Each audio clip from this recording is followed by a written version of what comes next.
नमस्कार, मैं हूं हरिशंकर व्यास। सेंट्रल हॉल में आपका स्वागत है। आने वाले दिनों की राजनीति का सबसे बड़ा फार्मूला पश्चिम बंगाल में बनना है। हाँ, जान लें कि अप्रैल में पश्चिम बंगाल में चुनाव कैसे लड़ा जाता है। इससे गैर भाजपाइयों के समीकरण निर्धारित होंगे। मार्क्सवादी कम्युनिस्ट पार्टी और कांग्रेस के प्रदेश नेताओं ने केंद्र के नेताओं से गुहार की है कि तालमेल करो। पश्चिम बंगाल के पूर्व मुख्यमंत्री बुद्धदेव भट्टाचार्य ने जनता में भाषण देते हुए कांग्रेस से पूछा कि कहां खड़ी है पार्टी, क्या तृणमूल कांग्रेस के साथ? मतलब उन्होंने कांग्रेस से अपील की कि वे लेफ्ट के साथ अलायंस बनाए ताकि ममता बनर्जी को हराया जा सके। अन्य शब्दों में लेफ्ट मान रहा है कि बिना कांग्रेस अलायंस से चुनाव नहीं जीता जा सकेगा। इस सोच के पीछे की बेसिक गणित 2014 का लोकसभा चुनाव है। उस चुनाव में तृणमूल कांग्रेस को 39% वोट मिले थे, लेफ्ट को 29 तो कांग्रेस को 9.5%। जाहिर है लेफ्ट और कांग्रेस के एकजुट होने पर ही ममता बनर्जी को कांटे की टक्कर मिलेगी। लेकिन कांग्रेस ने भाजपा को नंबर 1 दुश्मन तय किया हुआ है। ममता बनर्जी के लोकसभा में बहुत सांसद है, इसलिए कांग्रेस उन्हें नाराज कर लोकसभा में मोदी सरकार का समर्थक नहीं बनने दे सकती। प्रधानमंत्री नरेंद्र मोदी के खिलाफ कांग्रेस सबको गोलबंद करना चाहती है।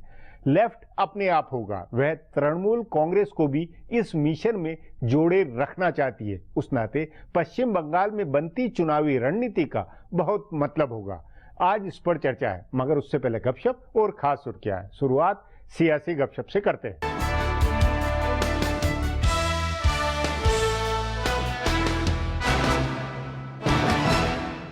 कांग्रेस पार्टी के जितने भी रहनुमा वकील हैं, उन्होंने यूपीए की दोनों हुकूमतों में खूब मौज की। तकरीबन सभी वजीर थे, लेकिन गुज़िश्ता इंतखाबात में ज्यादातर रहनुमा हार गए, कुछ इंतखाबात ही नहीं लड़े और जो ऐवाने बाला में थे उनका भी टेन्योर खत्म होने वाला है। इसलिए सभी वकील रहनुमा खुद को मुतहर्रिक दिखाकर सोनिया और राहुल गांधी को मुतासिर करने में लगे हैं और कहीं न कहीं से ऐवाने बाला की जुगाड़ में है। कपिल सिब्बल पंजाब या बिहार से ऐवाने बाला की सीट चाहते हैं। बिहार में कांग्रेस अपने दम पर सीट हासिल करने की हालत में नहीं है और लालू प्रसाद या नीतीश कुमार दोनों के लिए सीट छोड़ने में मुश्किल होगी। तभी सिब्बल पंजाब पर ज्यादा फोकस कर रहे हैं, जहां से इस साल कांग्रेस की 3 सीटें खाली हो रही है। उन्हीं की तरह इंतखाब हार चुके दूसरे सीनियर वकील रहनुमा पी चिदम्बरम ने भी अचानक अपनी सरगर्मी बढ़ाई है। कहा जा रहा है कि वो कर्नाटक या उत्तराखंड से ऐवाने बाला आने की जुगाड़ में हैं। तीसरे वकील रहनुमा आनंद शर्मा इस वक्त राजस्थान से ऐवाने बाला में हैं और उनका भी टेन्योर खत्म हो रहा है। राजस्थान से इस बार कांग्रेस को एक भी सीट नहीं मिलेगी, इसलिए वो हिमाचल प्रदेश से जुगाड़ लगा रहे हैं। दीगर एक वकील रहनुमा मनीष तिवारी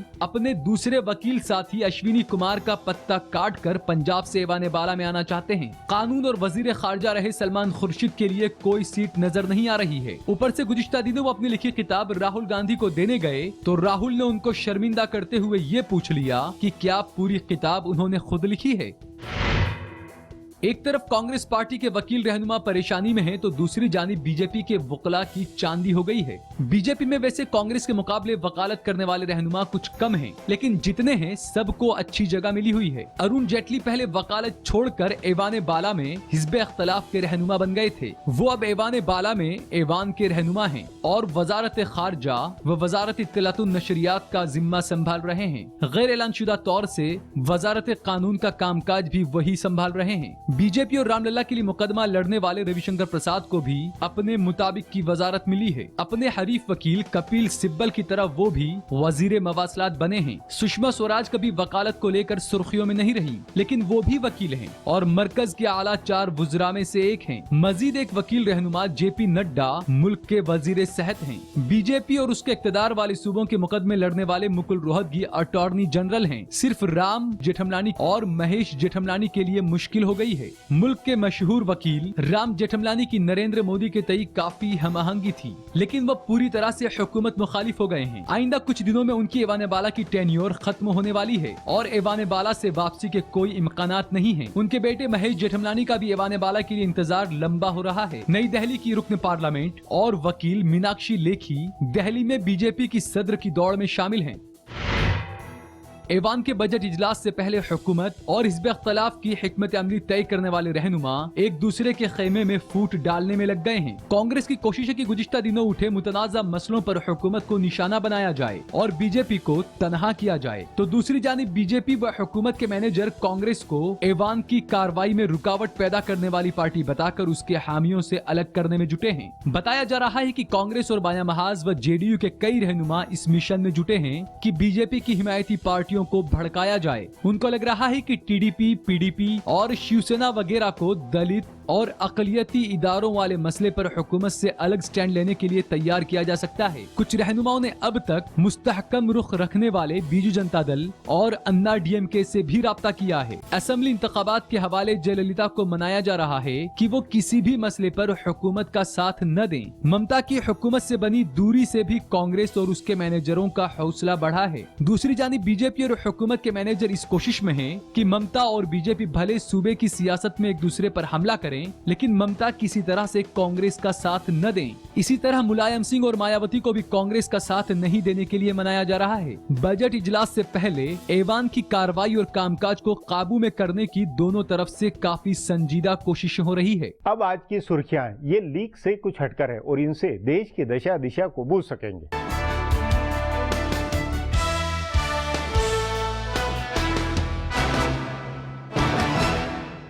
जम्मू कश्मीर के गवर्नर एन वोहरा ने पीडीपी बीजेपी को जम्मू कश्मीर में हुकूमत साजी को लेकर अपना रुख साफ करने को कहा है। गवर्नर वोहरा ने पीडीपी सदर महबूबा मुफ्ती व जम्मू कश्मीर बीजेपी के सूबाई सदर पाल शर्मा को मंगल को मुलाकात के लिए बुलाया है और उनसे सूबे में हुकूमत साजी के बारे में रुख साफ करने को कहा है। पीडीपी के तर्जुमान नईम अख्तर ने आज कहा कि गवर्नर ने पीडीपी सदर महबूबा मुफ्ती को मंगल को मुलाकात के लिए बुलाया है। महबूबा मुफ्ती का मंगल के रोज दोपहर को गवर्नर से मिलने का प्रोग्राम है और उसके बाद बीजेपी के सूबाई सदर पाल शर्मा गवर्नर से मुलाकात करेंगे। बहरहाल बीजेपी कोर ग्रुप की आज BJP general secretary Ashok Kaul की रिहाइशगाह पर एक मीटिंग हुई, जिसमें आगे की हिकमत अमली के बारे में फैसला किया गया। उधर महबूबा मुफ्ती ने मंगल को गवर्नर से मिलने से पहले आज पार्टी अराकीन ने असेंबली का एक इजलास बुलाया और हुकूमत तश्कील को लेकर हिकमत अमली पर गौर खोज किया। पठानकोट एयरबेस हमले पर हुए दहशतगर्दाना हमले की तफ्तीश में कोई अपडेट न होने की वजह से पाकिस्तान इस मामले में हिंदुस्तान से मजीद सबूत मांगने के मुतालबे का मंसूबा बना रहा है। पाकिस्तान के अखबार डॉन की रिपोर्ट के मुताबिक पठानकोट एयरबेस पर हमले की तफ्तीश कर रही पाकिस्तान हुकूमत की टीम पाकिस्तान के दफ्तर खारजा से मजीद सबूत का मुतालबा करेगी। गौरतलब है कि पाकिस्तान के वजीर आजम नवाज शरीफ ने कुछ दिन पहले ही कहा था कि पठानकोट एयरबेस पर हमले की तफ्तीश के नतीजे जल्द ही मंजर-ए-आम किए जाएंगे। डॉन के जराये के मुताबिक जांच टीम ने हिंदुस्तान की तरफ से दिए गए 5 मोबाइल नंबरों की तफ्तीश करीब करीब पूरी कर ली है और इन नंबरों से आगे के कोई और सुराग नहीं मिले हैं, क्योंकि वो रजिस्टर्ड नहीं थे और उनकी पहचान फर्जी थी। जराये के मुताबिक जांच आगे नहीं बढ़ रही है और तफ्तीशी टीम को मजीद सबूतों की दरकार है। अदालत उज़्मा ने आज नेशनल फूड सिक्योरिटी कानून के निफाज न करने को लेकर गुजरात समेत 12 सूबों को जमकर फटकार लगाई। अदालत उज़्मा के जज जस्टिस मदन बी लोकुर की सदारत वाली बेंच ने कहा कि ऐवान क्या कर रही है, क्या गुजरात हिंदुस्तान का हिस्सा नहीं है? कानून कहता है कि वो पूरे हिंदुस्तान के लिए है और गुजरात है कि इसका निफाज नहीं कर रहा है। दरअसल अदालत उज़्मा ने ये तंकीद तब की जब गुजरात हुकूमत की तरफ से कहा गया कि वो कहत साली से मुतासिर लोगों को फूड सिक्योरिटी एक्ट के तहत सहूलियात मुहैया कराने की कोशिश कर रहा है। अदालत उज़्मा ने कहा कि फिलहाल गुजरात इस मंसूबे को नाफिज नहीं कर पाया है और न ही कहत साली का ऐलान किया है। अदालत ने कहा कि कल कोई कह सकता है कि वो हिंदुस्तानी एक्ट को नाफिज नहीं करेगा। अदालत ने मरकजी हुकूमत से कहा कि वो कहत साली से मुतासिर सूबों में मनरेगा, फूड सिक्योरिटी कानून और खाने से जुड़े हुए अवाम को फायदा पहुँचाने वाले मंसूबों की हालात के बारे में इत्तला जुटाए। अदालत उज़्मा ने मरकजी हुकूमत से 10 फरवरी तक हलफनामा दायर करने को कहा और मामले की अगली समाअत 2 दिन बाद तय कर दी। ज़ेरे गौर है कि अदालत उज़्मा 12 सूबों उत्तर प्रदेश, कर्नाटक, मध्य प्रदेश, आंध्र प्रदेश, तेलंगाना, महाराष्ट्र, गुजरात, ओडिशा, झारखंड, बिहार, हरियाणा और चंडीगढ़ में कहत साली के हालात को लेकर एक अर्जी की समाअत कर रही है।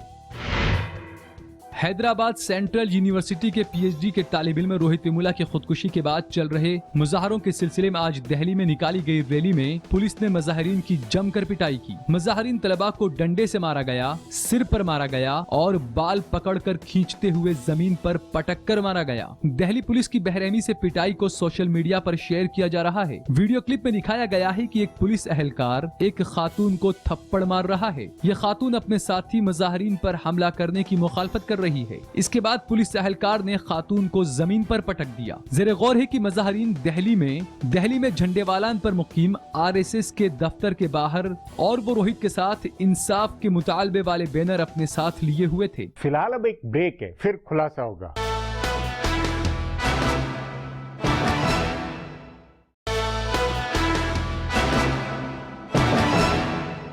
पश्चिम बंगाल और केरल में साथ साथ विधानसभा चुनाव होने से लेफ्ट की परेशानी है। केरल में उसे कांग्रेस से लड़ना है और बंगाल में यदि कांग्रेस के साथ मिलकर ममता बनर्जी के खिलाफ चुनाव लड़े तो उससे कई मुश्किलें होगी, खासकर दोनों राज्यों में भाजपा के दम लगाने के चलते। इस पर आगे चर्चा करें, उससे पहले देखें मेरा ये खुलासा।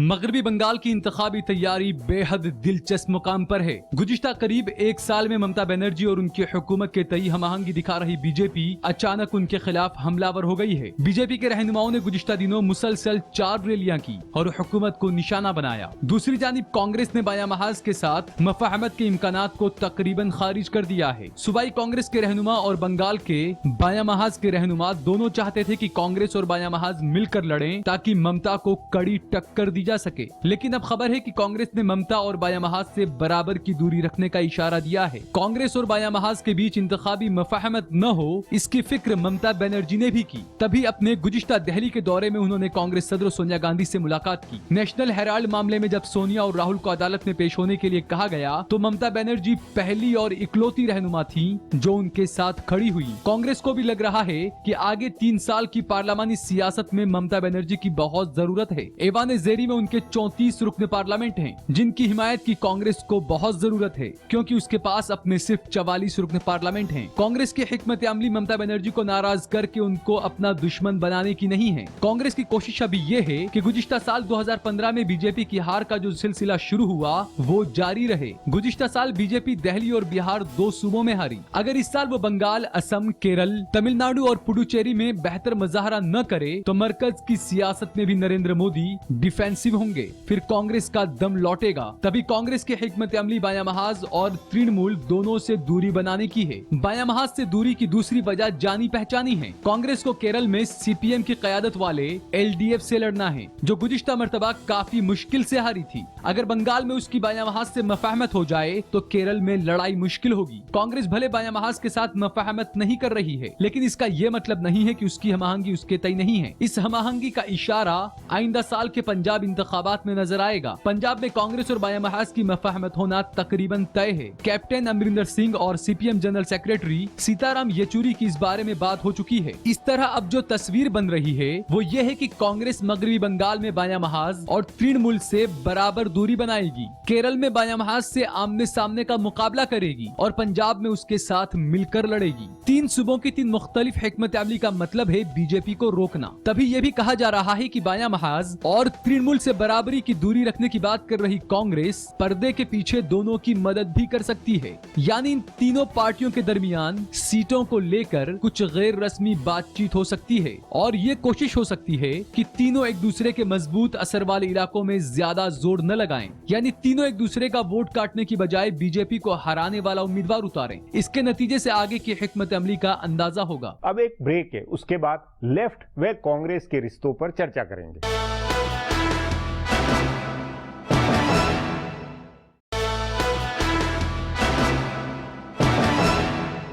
यूं पश्चिम बंगाल में कांग्रेस तीसरे नंबर की पार्टी है, लेकिन उसका लेफ्ट और तृणमूल कांग्रेस दोनों के लिए मतलब बना है। कांग्रेस की प्राथमिकता भाजपा को रोकना है। भाजपा को रोकने और केंद्र में मोदी सरकार की हवा बिगाड़ने के मकसद से वह चुनावी रणनीति बनाएगी। इस पर चर्चा के लिए आज मेरे साथ वरिष्ठ पत्रकार जयंत घोषाल है। जयंत जी, पश्चिम बंगाल में लेफ्ट कांग्रेस और तृणमूल के अलायंस को लेकर जो चकचक हो रही है, जो चर्चाएं हैं, उससे क्या लगता है, क्या पश्चिम बंगाल में अलायंस की राजनीति बाकी देश के लिए भी निर्धारक नहीं बनेगी? देखिए, बहुत निर्धारक एक सवाल है, लेकिन सीपीएम के अंदर खासकर सीताराम येचुरी जनरल सेक्रेटरी बनने के बाद कांग्रेस के साथ रिश्ता बनाने का कोशिश अभी बहुत तेज है सीपीएम पार्टी में, इसमें कोई संदेह नहीं है। लेकिन सीपीएम के पार्टी के अंदर में भी मतभेद है। प्रकाश कराट जो न्यू डील के खिलाफ यूपीए रेजिम में कांग्रेस के सपोर्ट विड्रॉ किया था और कांग्रेस के जो न्यू लिबरल पॉलिसी के बहुत खिलाफ है और वो इमरजेंसी के प्रोडक्ट है, इस बार भी प्लेनाम हुआ था कलकत्ता में ही हुआ और वहां भी चर्चा हुआ था और हम गए थे प्लेनाम कवर करने के लिए। मैंने देखा है कि सीपीएम के अंदर में भी अभी तक कोई फैसला अभी तक सीपीएम के अंदर भी नहीं है। लेकिन पश्चिम बंगाल की यूनिट के अंदर तो है एक तरह से मोटे तौर पर। पश्चिम बंगाल में मैं आपको बता रहा हूं, पश्चिम बंगाल में जो सीपीएम है वो कह रहे हैं कि ममता के कारण हमारे संगठन एकदम जीरो में पहुंच गए हैं और अभी अगर बचना है तो अगर कांग्रेस के साथ मिलके अगर हम लोग लड़ाई ना लड़े तो ममता को हटाना नामुमकिन है। तो इसीलिए कांग्रेस के साथ बहुत जाना जरूरी है और इसीलिए जब भी सीपीएम कांग्रेस के साथ हम जाना चाहते हैं, ये नारा लगाते हैं, सीपीएम के जो वर्कर है लोअर लेवल में वो खुश होते हैं, ताली देते हैं। तो इसीलिए वो बार बार कह रहे हैं, बार सवाल है आप बोल रहे हैं कि हम चाहते हैं, लेकिन क्या कांग्रेस भी चाहती है? क्या चाहती है? क्या नहीं? तो उस नाते ये नहीं लगता है कि तृणमूल कांग्रेस के अंदर भी ये चिंता बन गई कि कांग्रेस कहीं उधरने चले जाए, वो कांग्रेस से संबंध बना रही है और कांग्रेस एक तरह से तीसरे नंबर पे होते हुए भी ज्यादा महत्वपूर्ण बन गई है। देखिए, कांग्रेस के अंदर में जो स्टेट कांग्रेस, जैसे सीपीएम के बारे में आप कह रहे हैं ना, स्टेट कांग्रेस अधीर चौधरी प्रेसिडेंट है, वो और कांग्रेस के कुछ लीडर सोच रहे हैं कि अगर सीपीएम के साथ हम लोग अगर मिल जाए तो एरिथमेटिकली जो मतलब गणित, लोकसभा चुनाव का गणित है, उस हिसाब वो गणित के हिसाब से हमारा फायदा होगा। लेकिन हमको कांग्रेस के बहुत सीनियर लीडर बार बार कहते हैं कि जब भी हम सोनिया जी के पास जाते हैं और कहते हैं कि हमको ममता के खिलाफ लड़ना है, इसीलिए बंगाल में कांग्रेस के साथ हमको सीपीएम के साथ बंधन जरूरी है, सोनिया जी अभी तक उस इशू में ग्रीन सिग्नल, जो हरी झंडी, अभी तक नहीं दिखाया। और बार बार ये भी कांग्रेस के सीनियर लोग जब भी हम बातें करते हैं कह रहे हैं कि हमको तो सिर्फ विधानसभा नहीं, हमको लोकसभा चुनाव भी सोचना पड़ेगा। नहीं, आपके अनुसार ये नहीं लगता है कि कांग्रेस इस सोच को ज्यादा तृणमूल की तरफ भी और लेफ्ट की तरफ भी बढ़ा रही है कि हमारी पहली प्राथमिकता ये है कि भाजपा को प्रदेश में न आने दिया जाए, न जमने दिया जाए, इसलिए चुपचाप गुपचुप अलायंस नहीं हो, टैक्टिकल हो, ये कुछ इस तरह की चर्चा सुनी है आपने? देखिए, सोनिया गांधी और राहुल गांधी के लिए एनिमी नंबर 1 कौन है? क्या ममता है या नरेंद्र मोदी है? सोनिया जी के लिए सबसे बड़ी दुश्मन है आज के दिन में नरेंद्र मोदी। नहीं, तो यही सीपीएम के लिए नहीं है, क्योंकि कम्युनलिज्म उनका नंबर 1 मुद्दा रहा है और वो पॉलिट ब्यूरो और उसकी लाइन के हिसाब से नरेंद्र मोदी ही नंबर 1 मुद्दा उनके लिए भी है। लेकिन सीपीएम चाहते हैं कि माइनस ममता कांग्रेस के साथ रिश्ता वो खुद बनाए जिसमें ममता ना रहे। जैसे नहीं, पर आपके अनुसार तीनों में ऐसी गुपचुप कोई सहमति नहीं बन सकती है? नहीं, बिल्कुल नहीं। जैसे मायावती और मुलायम, नहीं मतलब कांग्रेस बनवा दे कि भाई ठीक है, हम ये कर रहे हैं, आप ये करें, कुछ इस तरह का कांग्रेस ममता के साथ दुश्मनी नहीं चाहती है वो, और लोकसभा के अंदर राहुल गांधी भी, हम पटना में हम खुद थे उस समय, राहुल गांधी जिस तरीके से ममता बनर्जी के साथ मतलब रिश्ता अभी और सुधार रहे हैं, अच्छा कर रहे हैं। और सोनिया जी के साथ देखिए, ममता बनर्जी का वेस्ट बंगाल में 30% मुस्लिम वोट है और जो मुस्लिम वोट है वो उसके कारण एक बार वो एनडीए में गए थे और अभी मुझे लगता है ममता बनर्जी बीजेपी के साथ गवर्नमेंट लेवल में रिश्ता रख सकते हैं, उसका कंपल्शन भी हो सकता है, लेकिन एनडीए में ज्वाइन करना अभी मुझे लगता नहीं नामुमकिन। नहीं, उसमें यही कि कांग्रेस में ये विचार कि भाई लेफ्ट तो कभी नरेंद्र मोदी के साथ जा नहीं सकते, ममता ने जाए इसलिए ममता के साथ रुककर उनको रोका जाए, ये पहली प्राथमिकता उनकी बने। मतलब सोनिया गांधी चाहते हैं कि लोकसभा चुनाव के पहले एंटी मोदी प्लेटफॉर्म जो है उसमें जैसे नीतीश कुमार भी आ सकते हैं वैसे ममता बनर्जी भी आ सकते हैं। उस नाते पश्चिम बंगाल का जो चुनाव अप्रैल में है वो एक तरह से आगे की राजनीति की पूरी तरह से रणनीति बता देगा। मतलब पश्चिम बंगाल की राजनीति में कांग्रेस ऐसे कुछ नहीं करेंगे जिसके कारण नेक्स्ट लोकसभा चुनाव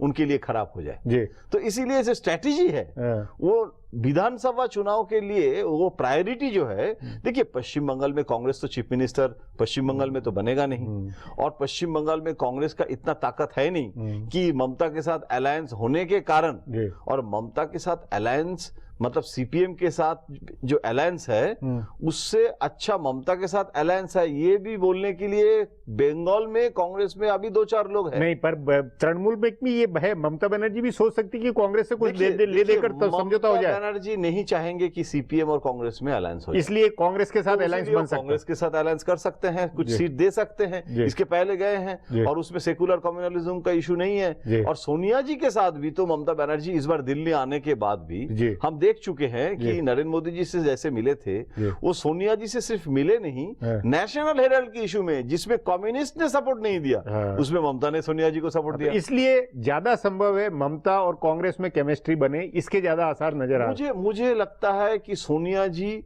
सीपीएम के साथ अलायंस नहीं करेगी, क्योंकि उसमें अलायंस करने से और एक नुकसान है, जो एंटी सीपीएम एंटी इनकम्बेंसी है 32 साल का, वो जो कांग्रेस हार्डकोर कांग्रेसी है वो प्रो सीपीएम भी नहीं है, तो वो वोट भी जा सकता है तृणमूल में, वो नुकसान भी हो सकता है अलायंस होने के कारण। तो कुल मिलाकर ज्यादा आसार ये लग रहा है कि ममता और कांग्रेस के बीच में कुछ समझ बने, कुछ अलायंस बने, ये ज्यादा आसार है, जबकि लेफ्ट शोर ज्यादा कर रहा वो नामुमकिन है। देखिए लेफ्ट इसीलिए स्टेटमेंट थोड़ा बदल भी दिया है, स्टेटमेंट में क्लैरिफिकेशन भी ले रहा है, क्योंकि उसको लग रहा है कि हम ज्यादा मतलब बोल दिए हैं और कांग्रेस अभी तक उस तरीके से रिएक्ट नहीं कर रहे हैं, इसलिए वो पीछे संभल रहे हैं। वो थोड़ा पीछे जी जयंत जी, बातचीत को यहीं समाप्त करेंगे। प्रोग्राम में आने के लिए बहुत बहुत धन्यवाद। हमारा प्रोग्राम अब यहीं खत्म होता है। आग्रह है प्रोग्राम पर अपनी राय hsvyas@nayaindia.com पर ईमेल करके बताएं या hsvyas@Twitter और Facebook/नया इंडिया न्यूज़पेपर पर जाहिर करें। अब कल फिर मिलेंगे